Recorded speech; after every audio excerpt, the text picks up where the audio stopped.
Hello mga ka-breeders, maayong adlaw kanatong tanan. So, na ako'y good news para ninyo karong adlaw. Lipay kaayo mi kay nanganak ang amuang bigal. So, ako i-share ninyo og unsay mga nahitabo aning amuang bigal og aning kabahin sa iyang pagpanganak karong adlaw. Alright?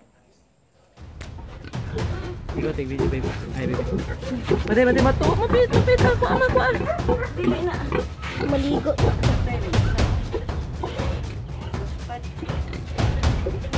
Basi, madala pa. Dili na.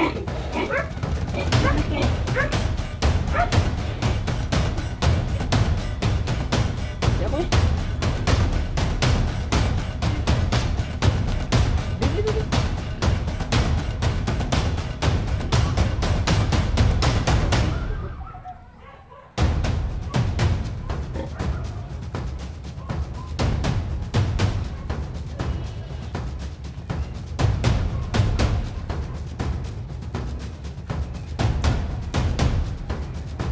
Wait.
Ba?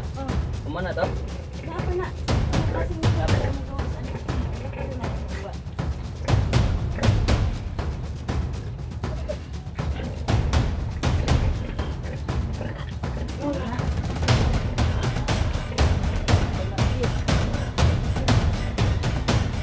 okay.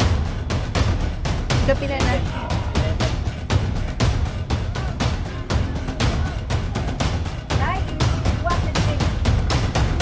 Ramadan dia. Patong itu.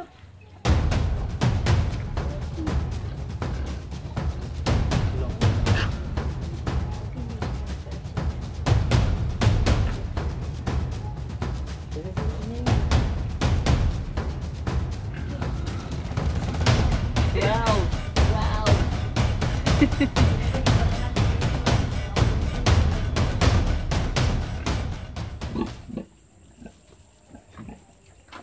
Right, nigawas na iyahang placenta, ang iyahang inunlan. Okay.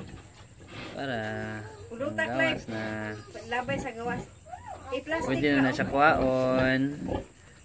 So, muna siya sign nga human na jud siya og panganak. Okay? Purya-buyag, 12 kabok yang anak, 13 tanan, usa ang patay. So, dugay nakagawas ang una niyang anak, mutong namatay. So, para malikayan nato, ato na lang yung gidugos og kuot kung mo ung ang anak. Muna siya itong mga pamaagi, mga ka-breeders.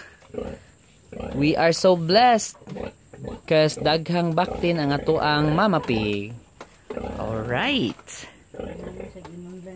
13 kabok iyang anak and nahuman siya og panganak sa 13 kabok in 40 minutes. Okay, expect namin nga anytime soon ang anak na gud siya.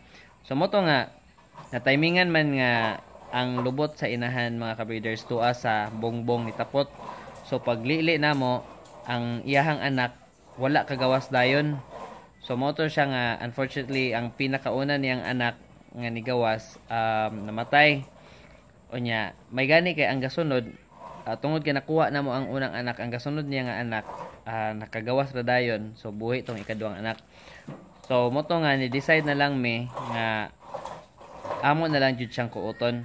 Kung mag-ung-ung manggod ang anak niya mga ka-breeders, naay possibility nga malumos ang anak niya.